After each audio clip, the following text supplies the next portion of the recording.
Would you like to swing on a star, carry moonbeams home in a jar? You'd be better off than you are. Or would you rather be a mule? Now that lyric has always perplexed me. I mean, I can get the positive, exciting, opportunity-filled tune that says, swing on a star, be better off than you are. But then, would you rather be a mule? What's the deal with a mule? And so finally, I did a little research, and I gave it some serious thought. How is a mule so drastically different from somebody swinging on stars and carry moonbeams home in jars? Here it is. A mule is a beast that is bred for monotonous labor. He's bred for very monotonous, and so far as he knows, meaningless labor. He spends his whole life pulling a plow all the way to the end of one row. And you know what he gets to do when he gets to the end? Turn around and come back down again. And then again and again. For thousands of years until the tractor came along. That was the life of a mule. And there's something else about a mule. Did you know a mule, because he's a hybrid between a donkey and a horse, he's sterile. And that means there's no excitement related to the opposite sex, none at all. He's sterile. And think about when you put all that together, he's got a sterile, monotonous life. Would you want to be a mule? The truth is, there are some human mules. There are people who live every day like a mule. They think like a mule. You know what mules do? Near as I can tell, all they think about is eating and working and trying to figure out how to get out of work. Those three things. And that's all some people do. Just eat, work, try to get out of work. There's no real zip. They don't ever wake up and have a zippity-doo-dah day. They don't swing on any stars. They just keep going with their head down. And they have no hope that things are ever going to be any better for them.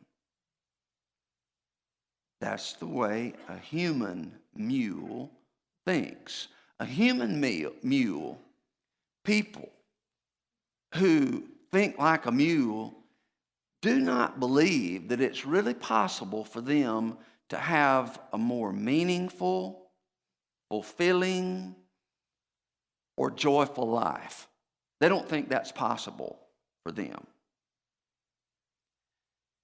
And when they meet a person who's different, when they meet a person who's excited about life, a person who does seem to just be always swinging on a star, and every day he gets better looking, and every day he's more excited about the day before. When a mule meets a person like that, they can't stand them. Those kind of people make a mule sick. And we have an example of that in the book of Genesis, chapter 37.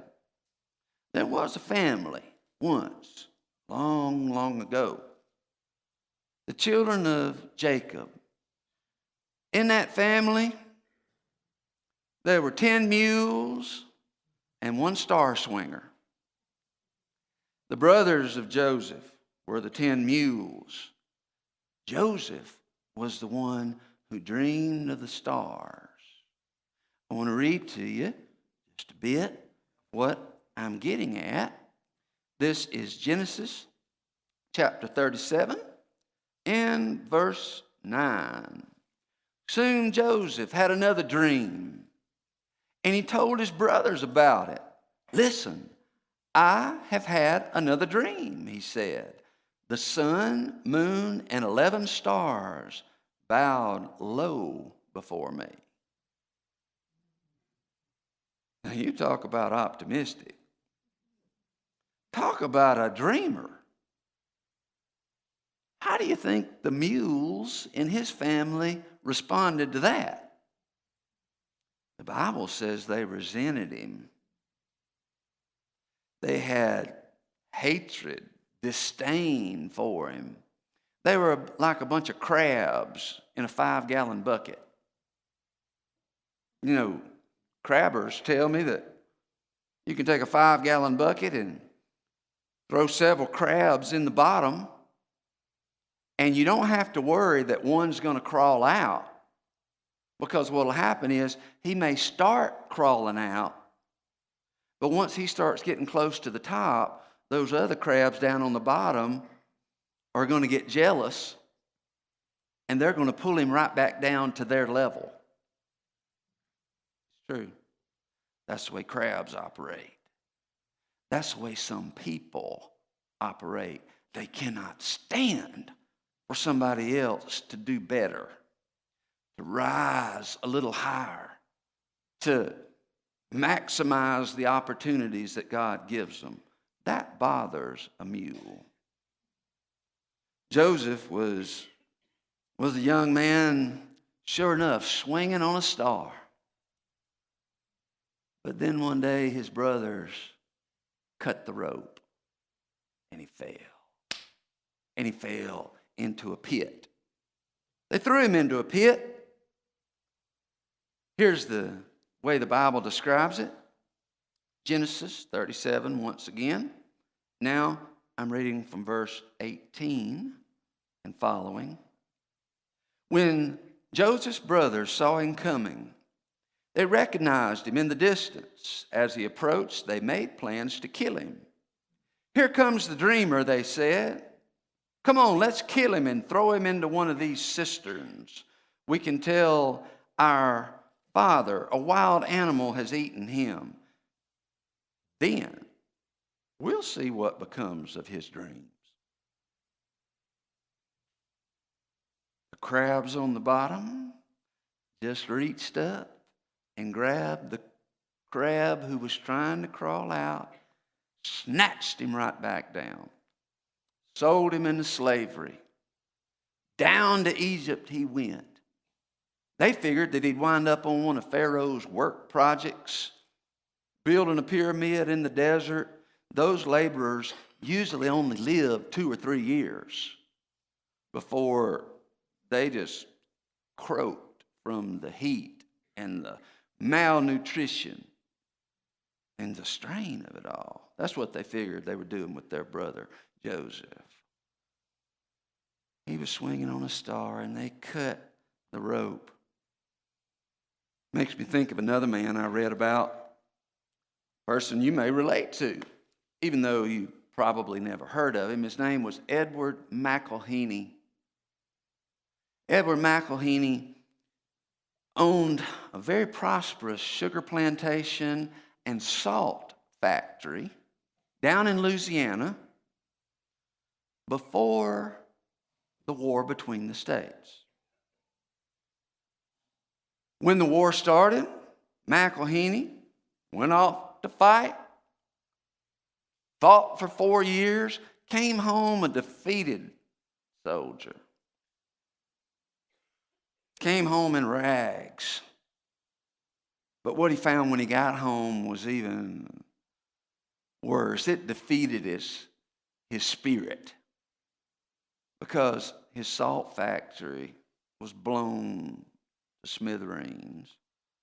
His plantation, sugarcane plantation, was a wreck. And everything he'd been working for his entire life was gone. A man who was doing so well, swinging on a star. somebody cut the rope. Do you know what that's like? Have you ever started out something so excited? Maybe it was some sort of business venture. Maybe it was a new relationship, some new ministry you were starting, some new diet you were starting. And you were so fired up. And you wound up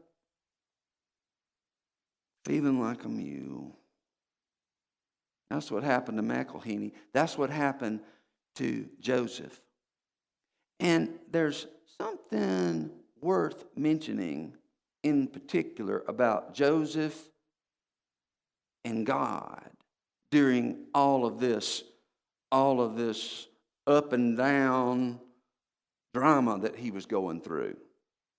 That is, that in the story of Joseph, which is a long story, it goes all the way from Genesis 37 to something like Genesis 51 or so, and God is rarely mentioned in that story. There's no talk of God speaking to Joseph, of God appearing to Joseph. And that is unique, because up until that point in the book of Genesis, when you're reading along, you're going to find God just popping up everywhere and talking to all sorts of people. God walked with Enoch. He talked with Noah and with Abraham and Jacob. God appeared in a physical form, sat down, ate with them, talked with them, gave them insight about what was going to happen in the future, what they needed to do now. It was a good thing. But Joseph didn't have that. Throughout the Joseph story, God was strangely silent. I want you to pay attention to that wording. I did not say that in Joseph's story, God was absent. I said he was silent. In your story, God's never absent. But I bet there have been periods when he wasn't saying a whole lot. And you found yourself in some pit, some prison, with no idea what you did to deserve to get there or how you're ever going to get out. I want you to think of Joseph down in that pit. His brothers just threw him in. He was scared. He'd been stripped of his coat of many colors. He didn't know what to expect. And suppose you could have gone to the edge of that pit and looked over and said, "Hey, Joseph, don't worry, man. This story's got a happy ending. In fact, you are going to find that in the end, the moon and the 10 stars are going to bow down to you after all. All of your dreams are going to come true, Joseph. It just doesn't look like it right now." You think Joseph would have bought it?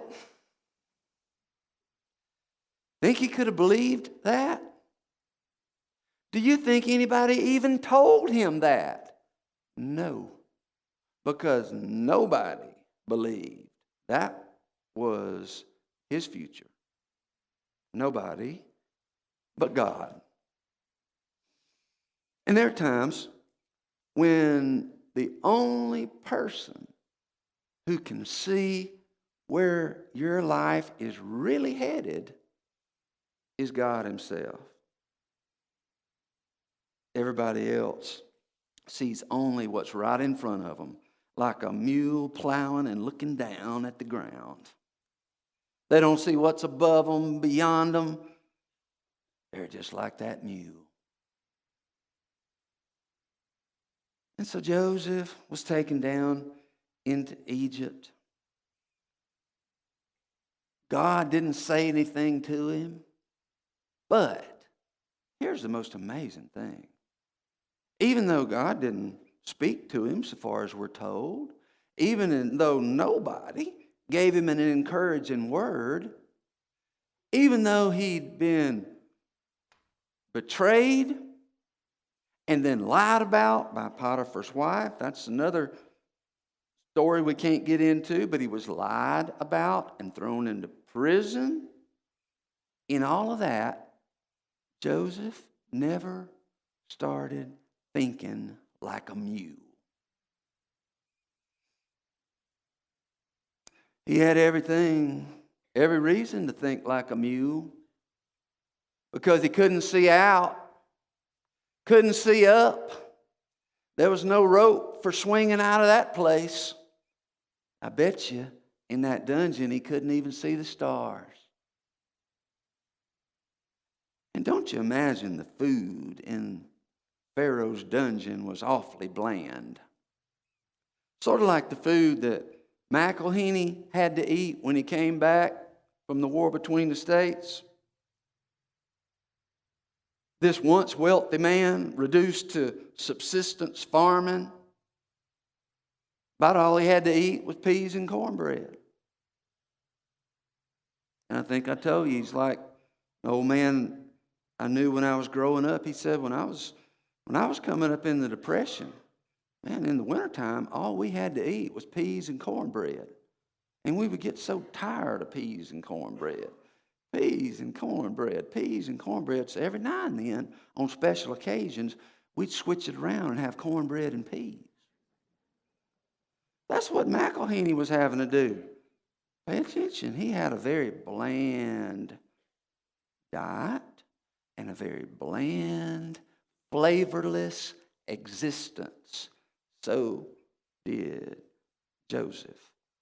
But in spite of all that, he did not allow himself to think like a mule. Instead, Joseph kept praying. He kept looking up, even though a rock ceiling blocked his view of the heavens. He managed to keep looking up.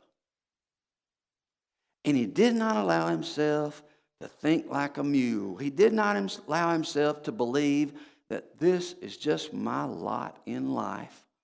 This is the end of my story. I'm going to be in this same mess for the rest of my miserable days. He did not let that happen. You know how I know he did not let that happen? Because if he had, you'd have never heard of him. He'd have died in prison, and none of us would ever have known he existed. But Joseph somehow, even in those early days of human history, understood something that the author James Allen wrote about 50 years ago in a book called As a Man Thinketh. It was based on the scripture Proverbs 23:7. As a man thinketh in his heart, so is he. And here's what James Allen said. James Allen said, a man cannot travel within without eventually traveling without.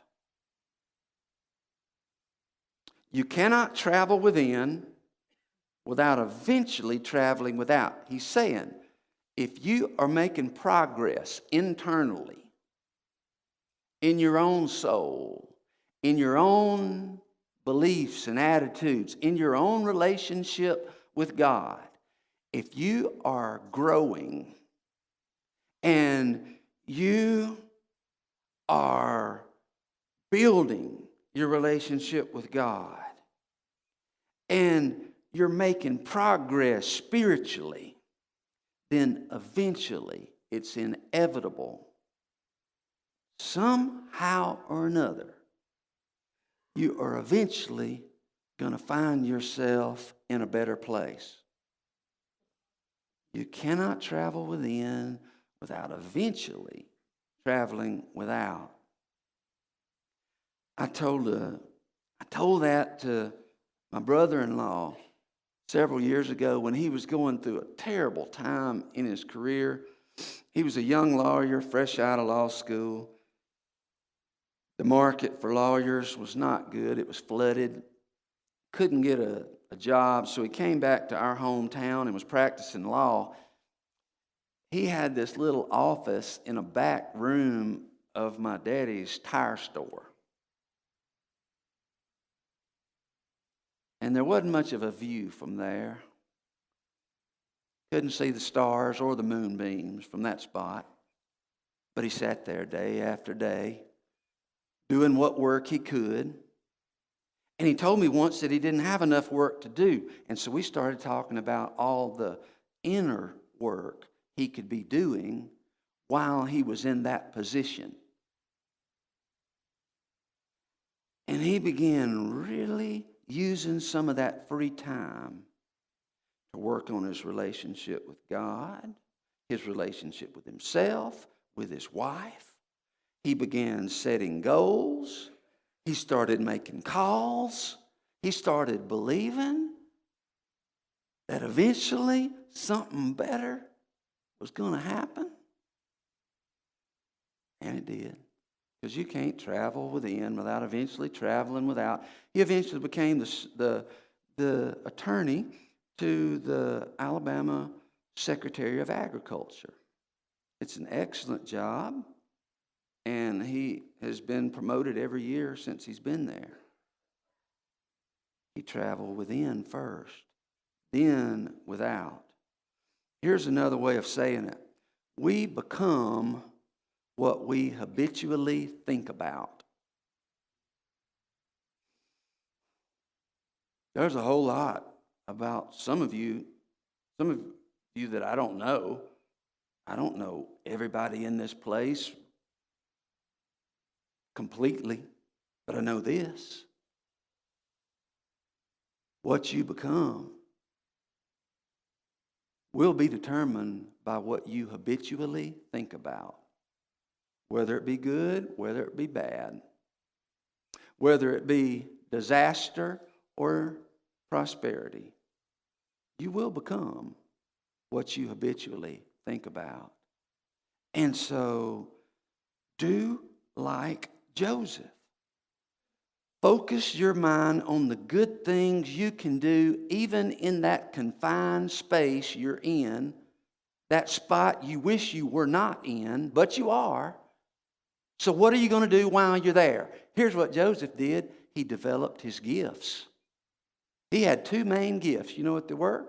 Interpreting dreams and organization. Organization and administration.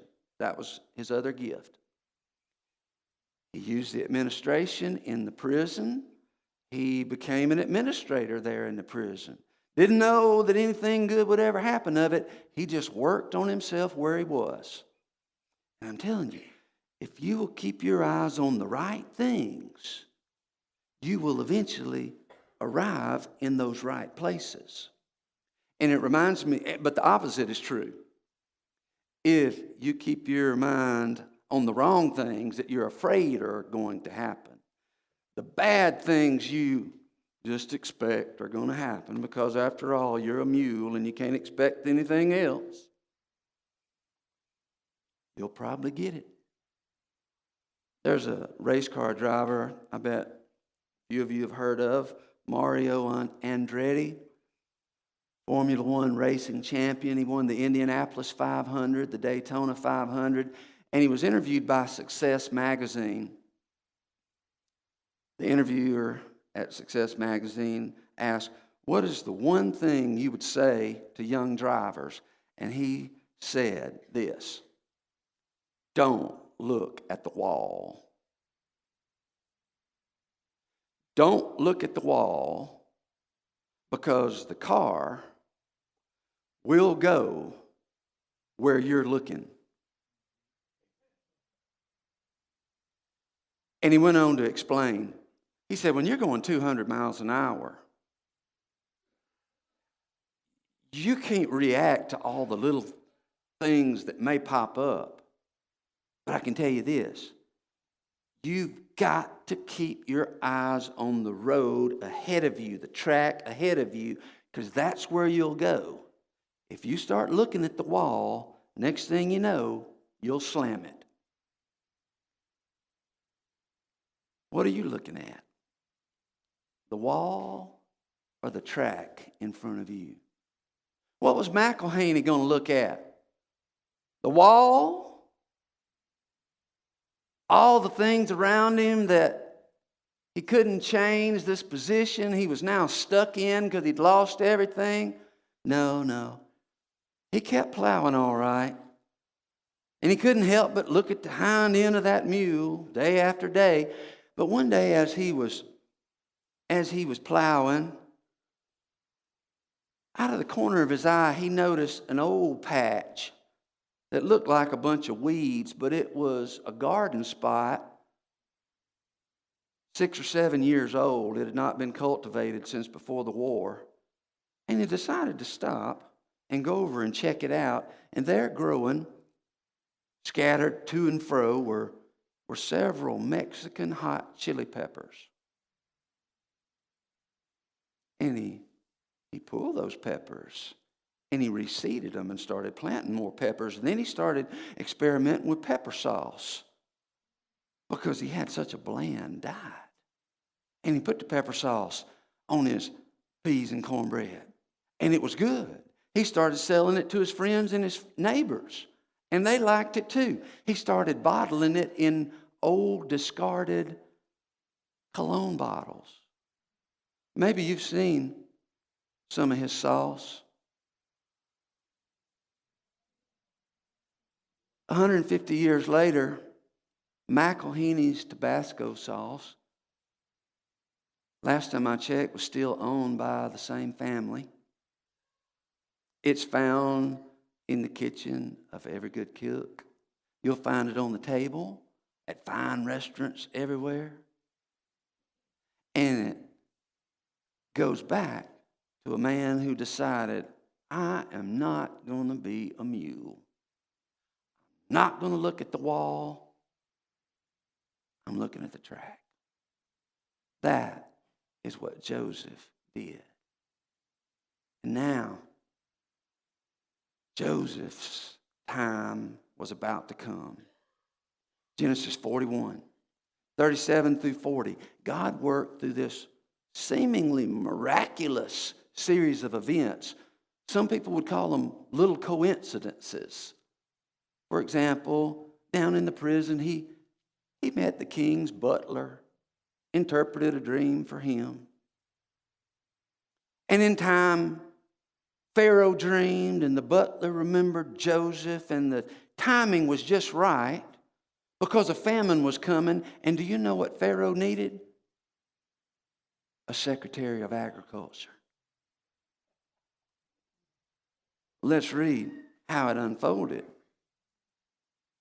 Chapter 41, beginning in verse 37. He was brought before Pharaoh, and then we read, Joseph's suggestions were well received by Pharaoh and his officials. So Pharaoh asked his officials, can we find anyone like this man so obviously filled with the Spirit of God? When do you think he got filled with the Spirit of God? After the good stuff started happening? No. He got filled with the Spirit of God when he was in the low place. And therefore he was ready for the high place. Then Pharaoh said to Joseph, since God has revealed the meaning of the dreams to you, clearly no one else is as intelligent or wise as you are. You will be in charge of my court, and all my people will take orders from you. Only I, sitting on my throne, will have a higher rank than yours. And I just imagine that Joseph smiled. And he thought back 20 years to a dream about the sun and the moon and the 11 stars bowing down to him. And before long, here came his old brothers, those 10 mules, bowing down to him. I don't have time to go into any more. I just got to tell you, if you will travel within, grow spiritually, it will in somehow or another eventually affect your outer world. Don't look at the wall, look at the track. You will go in the direction that you're looking. So what direction is that? Where are you looking? Are you looking at monotonous, meaningless existence, or are you looking to the stars?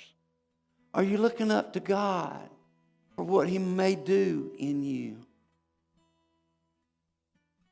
What you look for, you will find. Where you look, you will eventually go. Where are you going? Some of us here need to go forward into a real, genuine relationship with Jesus Christ. It's time to honestly bow before Him. God, be merciful to me, a sinner. I surrender all. Doing these things my way has not worked. I'm tired of my way, and I want your way. Have your way in my life, Lord Jesus. And you can become a follower of Jesus Christ today and follow Him on that narrow way that leads to life. And your first step, your first public step to demonstrate to all that you're now a follower of Christ is to be baptized. The old you is buried under the water. A new you rises to walk a new life. And a lot of us need a new life. It's close. It's at hand. Receive it